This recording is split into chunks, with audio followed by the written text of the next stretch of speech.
Otorrinolaringología. La otorrinolaringología es una de las especialidades que menos problemas te va a dar el día del examen. Debes afrontar su estudio con optimismo, teniendo en cuenta que los temas que debes dominar son la otología y la laringología. En esta presentación iremos exponiendo la asignatura en orden de importancia de los temas y recalcando los conceptos más importantes. Otología. A continuación vamos a repasar conceptos de la embriología y anatomía del oído, los métodos exploratorios y finalmente revisaremos las distintas patologías del oído externo, medio e interno. Embriología del oído. En la formación del oído participan las tres capas embriológicas: ectodermo, mesodermo y endodermo. El conducto auditivo externo y la capa externa de la membrana timpánica proceden de una invaginación del ectodermo de la primera hendidura branquial. La mucosa de todas las cavidades del oído medio, caja del tímpano, trompa y celdas mastoideas, proceden de una invaginación del endodermo de la primera bolsa faríngea. La cadena osicular y los músculos del oído medio proceden del mesodermo, del primero y segundo arcos branquiales. El oído interno se compone de ectodermo, forma el laberinto membranoso y todas las estructuras neurosensoriales, y mesodermo, forma el laberinto óseo que recubre al membranoso. En los últimos años se ha preguntado sobre el origen de distintas estructuras otorrinolaringológicas, por eso debes tener unas nociones básicas. Del primer arco branquial derivan los huesos martillo y yunque. También el músculo del martillo, el peristafilino externo o tensor del paladar y los músculos masticatorios. La inervación es por el trigémino, quinto par craneal. Del segundo arco derivan el estribo junto con los músculos del estribo y de la expresión facial. La inervación es por el facial. Séptimo. Del tercer arco derivan el hueso hioides, los músculos estilofaríngeo y constrictores faringios superiores, inervados por el glosofaringeo, noveno par craneal. Del cuarto y sexto arco derivan los cartílagos laríngeos y los músculos laringeos y faringeos. La inervación es por el vago, décimo par craneal. Anatomía del oído. Diferenciamos tres partes: el oído externo, medio e interno. El oído externo se compone del pabellón auricular, armazón fibrocartilaginoso recubierto de piel que tiene varios nervios sensitivos, siendo el nervio facial el que inerva la concha o zona de Ramsay-Hunt. Y el conducto auditivo externo, o CAE, con forma de S itálica. Su tercio externo es cartilaginoso y los dos tercios internos óseos. En la inervación del CAE también participan varios nervios como el trigémino, décimo par, pero el más interesante de recordar es de nuevo el facial. Este nervio es el responsable del signo de Hitzelberg, o hiperestesia en el interior del CAE en pacientes con neurinoma del acústico que comprime al facial. El oído medio se compone de la caja del tímpano, la trompa de Eustaquio y la mastoides. Anatomía del oído medio. Debes recordar las relaciones anatómicas de la caja del tímpano. Posteriormente con la mastoides, anteriormente con la trompa de Eustaquio, por arriba con la fosa craneal media, inferiormente con el golfo de la vena yugular interna, medialmente con el promontorio y lateralmente con el tímpano. La membrana timpánica consta de dos partes, la pars tensa y la pars flácida o membrana de Shrapnel. Es en esta última donde aparece el colesteatoma. La trompa de Eustaquio comunica la caja timpánica con la rinofaringe. Su función es la aireación y mantener el equilibrio de presiones con el exterior. La mastoides está compuesta de celdillas aéreas, siendo la mayor el antro mastoideo, que comunica con la caja del tímpano por un orificio llamado aditus ad antrum. Anatomía del oído interno. El oído interno consta del laberinto óseo que contiene en su interior el laberinto membranoso. Entre el laberinto óseo y el membranoso hay perilinfa, de composición similar al líquido cefalorraquídeo rico en sodio. Y dentro del laberinto membranoso hay endolinfa, de composición similar al líquido intracelular rico en potasio. En el laberinto se distinguen dos zonas funcionales. Laberinto anterior o clóquea, encargada de la audición. Consta del conducto coclear, que contiene el órgano sensorial de Corti, y dos rampas, la rampa vestibular o superior y la rampa timpánica o inferior. Por el interior del conducto coclear circula la endolinfa y por las rampas la perilinfa. Laberinto posterior, encargado del equilibrio. Consta de vestíbulo, compuesto por sáculo y utrículo, y tres conductos semicirculares, superior, posterior y horizontal, que parten del utrículo. El sáculo comunica con la cóclea por el ductus reuniens de Jensen o conducto sáculo-coclear. Si analizamos la estructura de la cóclea a mayor aumento, vemos que el conducto coclear se delimita por dos membranas. La membrana de Reisner lo separa de la rampa vestibular y la membrana basilar de la timpánica. Es precisamente en la membrana basilar donde descansa el órgano de Corti, cuyas fibras se dirigen al ganglio espiral donde se encuentra la primera neurona de la vía acústica.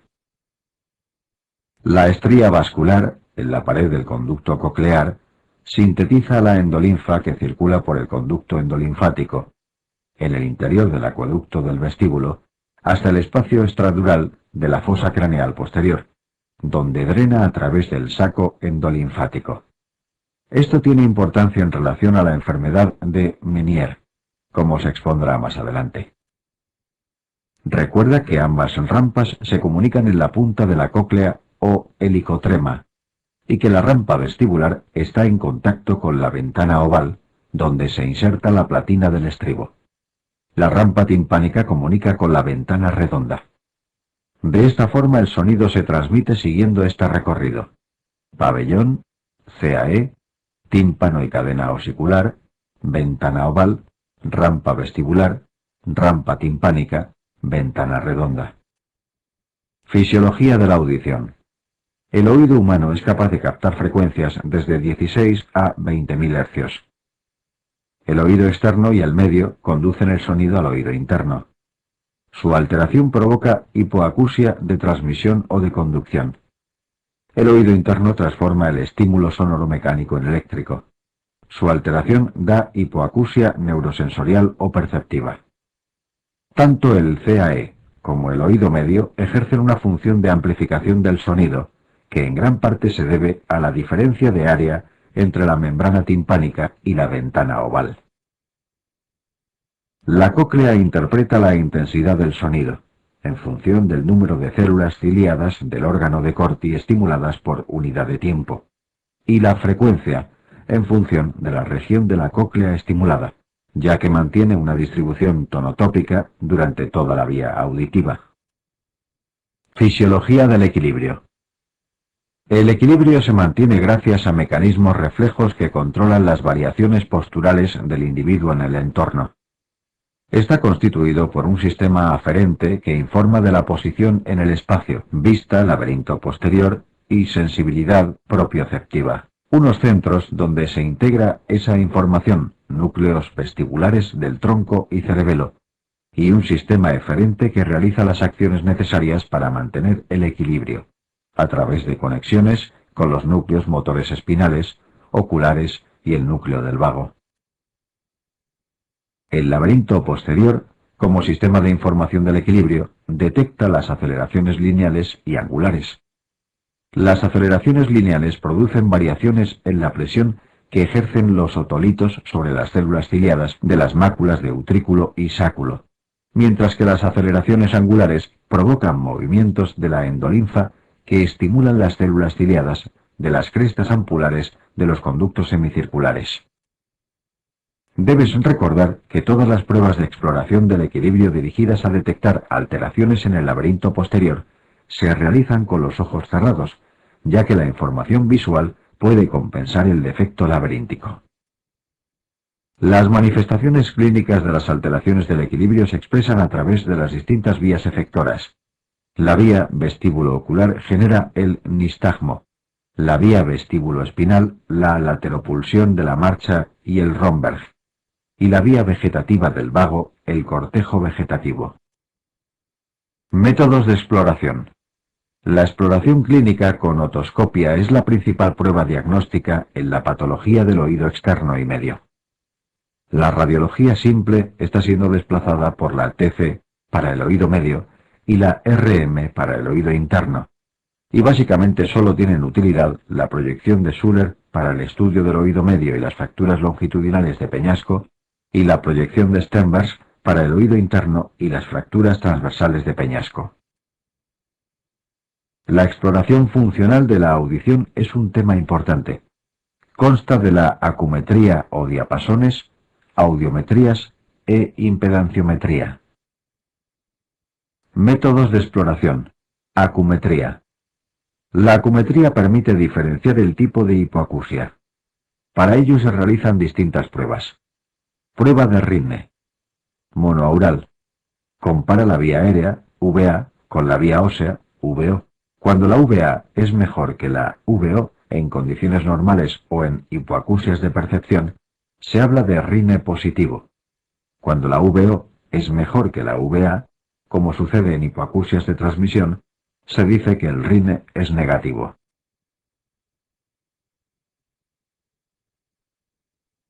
Prueba de Weber. Biaural.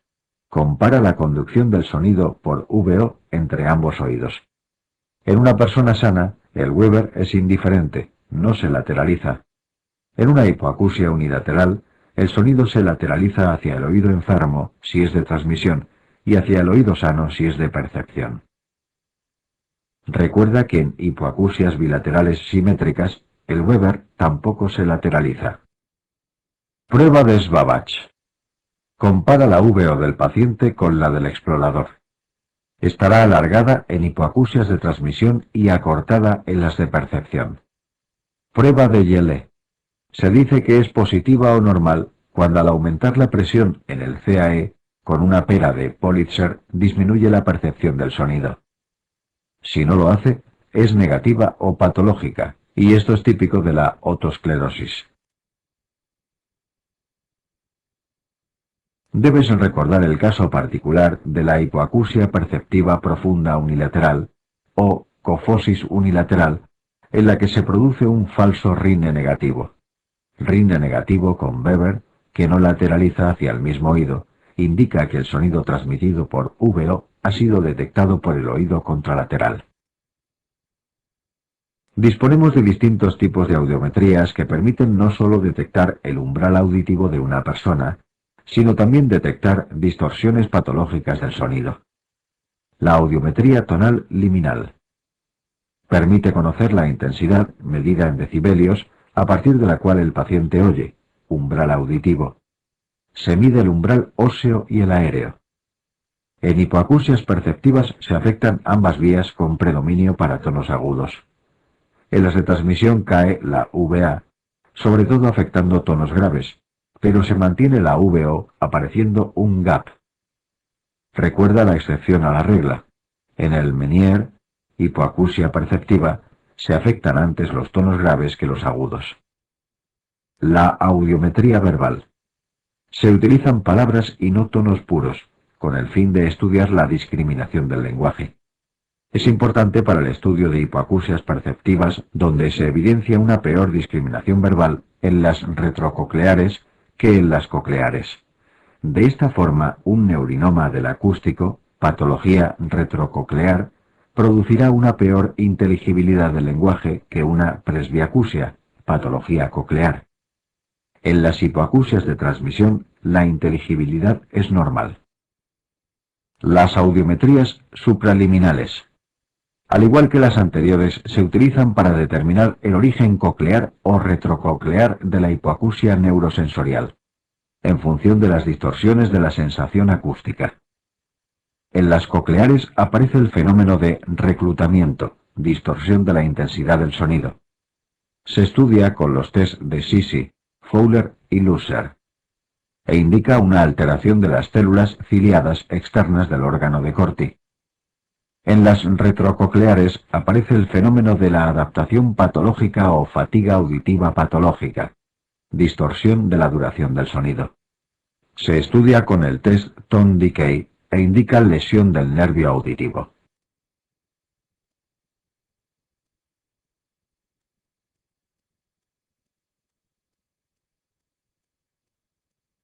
Las audiometrías con respuesta eléctrica, potenciales evocados auditivos de tronco cerebral, permiten medir el umbral auditivo sin colaboración del paciente, menores de 4 años, oligofrenias y en simuladores. También es útil en el screening del neurinoma del acústico. Las otoemisiones acústicas se utilizan en el screening auditivo neonatal. Métodos de exploración. Impedanciometría. La timpanometría permite medir la complianza de la membrana timpánica y cadena osicular en función de los cambios de presión del CAE. Nos da información de estado de la cámara aérea y por tanto del funcionalismo de la trompa, seguros desplazamientos del punto de máxima complianza. Así, en la disfunción tubárica, ototubaritis, donde hay una presión negativa intratimpánica por falta de aire, se desplazará hacia presiones negativas.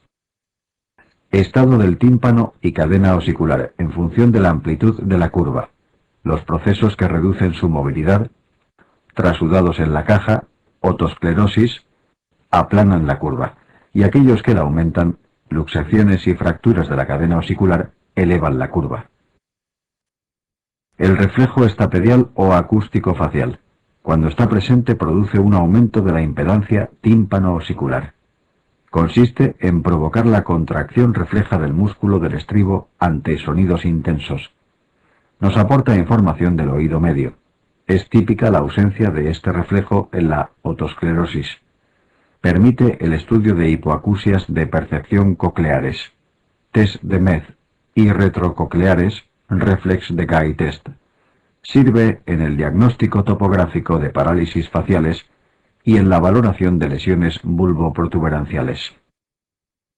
Exploración de las hipoacusias. En este esquema se presenta de forma resumida los aspectos clave que encontramos en la exploración de los distintos tipos de hipoacusias. Fíjate que un rine negativo con Weber lateralizado al oído enfermo y swapback alargado indica hipoacusia de conducción. La audiometría tonal mostrará gap óseo aéreo, sobre todo en tonos graves, y la audiometría verbal tendrá un umbral mayor. Requieren una mayor intensidad sonora, pero con inteligibilidad normal.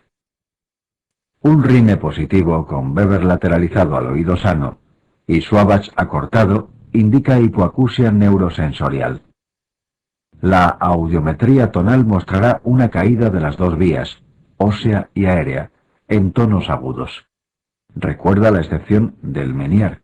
Y en la audiometría verbal se demostrará una mala discriminación del lenguaje. La audiometría supraliminar nos permitirá saber si la hipoacusia neurosensorial tiene un origen coclear, donde aparecerá reclutamiento, o retrococlear con aparición de adaptación patológica.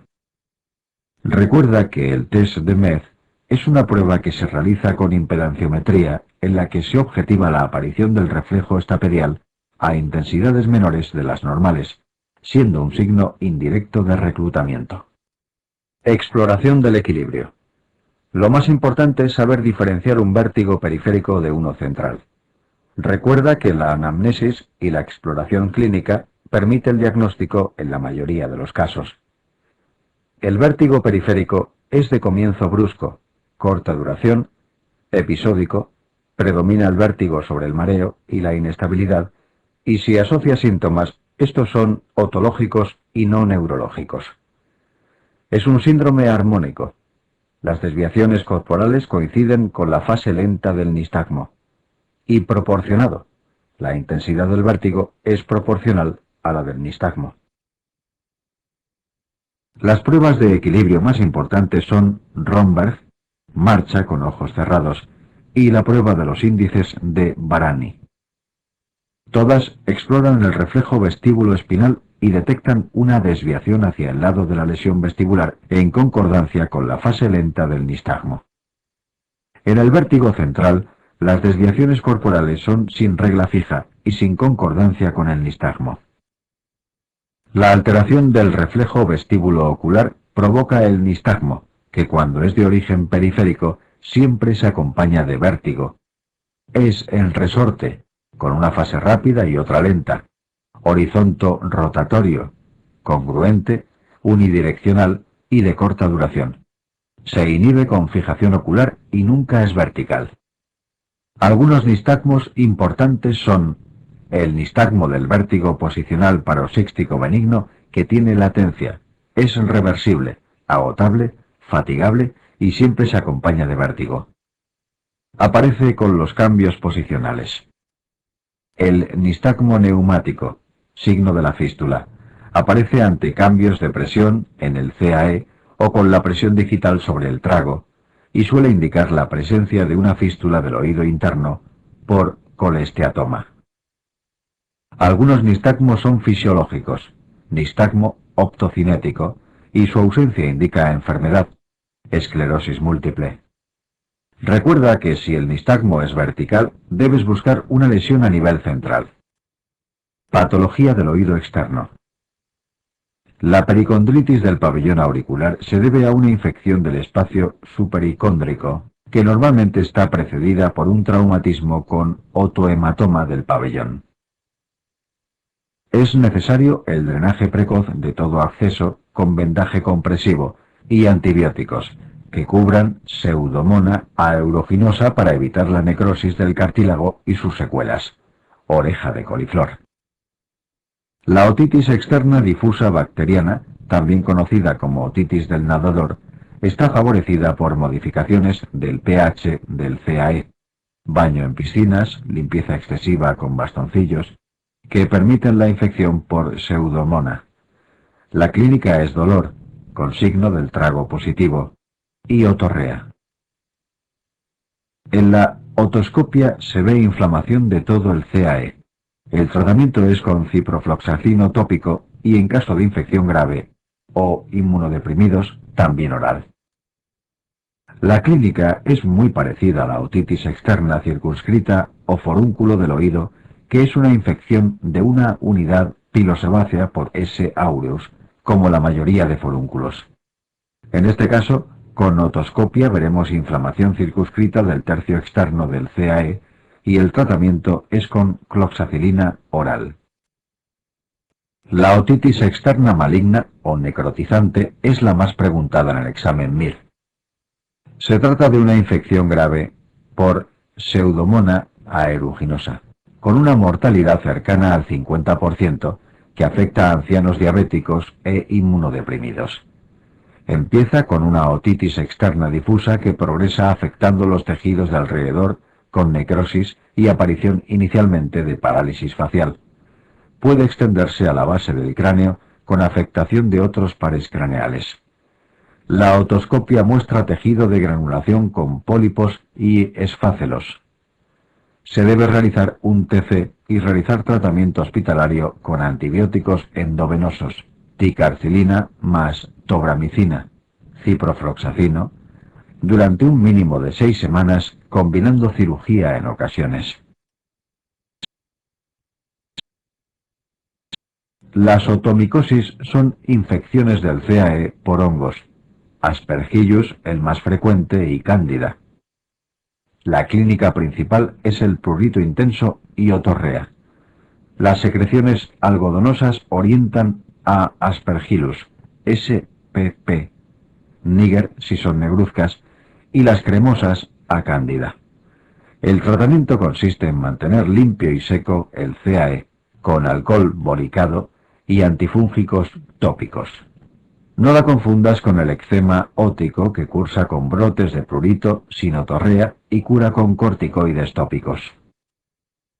Otor. Otras patologías inflamatorias del oído externo menos frecuentes, pero muy características, son la miringitis bullosa por Mycoplasma pneumoniae, la miringitis ampollosa hemorrágica por el virus de la gripe. En ambas se afecta la membrana timpánica con presencia de ampollas. Dentro de la patología obstructiva del CAE encontramos los tapones de cerumen, producidos por las glándulas del tercio externo del CAE. Se ven favorecidos por el uso de bastoncillos y la clínica es de hipoacusia de transmisión con autofonía y sensación de plenitud de inicio brusco. Recuerda que antes de la extracción con irrigación con agua templada debes descartar perforación timpánica. En general, los factores de riesgo son el baño en piscinas, uso de bastoncillos, presencia de cuerpos extraños y diabetes mellitus. La clínica más común es la otalgia, que aumenta con la masticación y con signo del trago positivo, la otorrea, sensación de taponamiento y prurito. Fíjate que en la otomicosis y en la otitis eczematosa predomina el prurito. En la otitis externa difusa encontramos P. aeruginosa y en el forúnculo o otitis externa circunscrita al S. aureus. La presencia de tejido de granulación en el CAE es típico de la otitis externa maligna. Alteraciones de la ventilación y drenaje del oído medio. Hay una serie de procesos patológicos del oído medio que tienen su origen en una disfunción de la trompa que impide la correcta ventilación de la caja timpánica. La ototubaritis es una obstrucción tubárica transitoria que todos hemos experimentado en alguna ocasión, cuando coincidiendo con un resfriado se te tapan los oídos y tienes autofonía. En la otoscopia veremos retracción timpánica por la hipopresión del OM. Los antiinflamatorios y descongestionantes nasales son de ayuda. Si la obstrucción tubárica se cronifica, la hipopresión origina la trasudación de un líquido seroso, otitis serosa, que en fases más tardías se vuelve más denso y opalescente, otitis mucosa. La otitis mucosa es la causa más frecuente de hipoacusia de transmisión en niños preescolares debido a la hipertrofia adenoidea. También es más frecuente en las malformaciones velopalatinas y el síndrome de Down. Recuerda que la otitis mucosa unilateral en un adulto debe hacerte pensar en un cáncer Cabum como el causante de la obstrucción tubárica. La otoscopia muestra un tímpano retraído y opaco, incluso azulado, con niveles hidroaéreos y burbujas. La timpanometría es plana. El tratamiento inicial son los antibióticos, junto con vasoconstrictores y antiinflamatorios, y adenoidectomía si esta es la causa. Si persiste, realizaremos miringotomía con drenaje transtimpánico. Si la obstrucción tubárica no se soluciona, puede aparecer como secuela una otitis crónica adhesiva. La membrana timpánica se retrae hasta adherirse al fondo de la caja timpánica. Otitis media aguda, OMA. La OMA es una infección monobacteriana causada más frecuentemente por Streptococcus pneumoniae. Otros patógenos frecuentes son los mismos que causan infección de vías respiratorias altas, H. influenzae, M. cataralis, que se propagan por vía tubárica. Afecta con mayor incidencia a niños de 6 meses a 3 años. En la evolución de una OMA distinguimos dos fases. La fase de colección, se acumula pus en el oído medio con otalgia intensa, hipoacusia y fiebre. En la otoscopia se observa un tímpano bombado y rojo. Y la fase de otorrea, por perforación del tímpano en la pars tensa, típicamente desaparece el dolor. El tratamiento es con antibioterapia sistémica. En niños con OMA recurrentes se realiza profilaxis antibiótica de mantenimiento, adenoidectomía y miringotomía con inserción de drenajes transtimpánicos. Recuerda que la miringotomía también está indicada en OMA complicadas, con mastoiditis, parálisis facial y en inmunodeprimidos. En la OMA, el signo del trago es negativo, a diferencia de las otitis externas, excepto en lactantes donde puede ser positivo. Otitis media crónica, OMC. Las OMC se caracterizan por otorrea purulenta crónica con hipoacusia variable y sinotalgia. Diferenciamos entre OMC simple o benigna.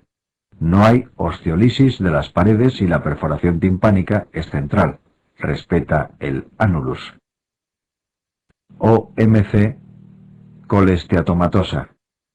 Sí hay osteolisis de las paredes del OM y la perforación es marginal y en la región atical.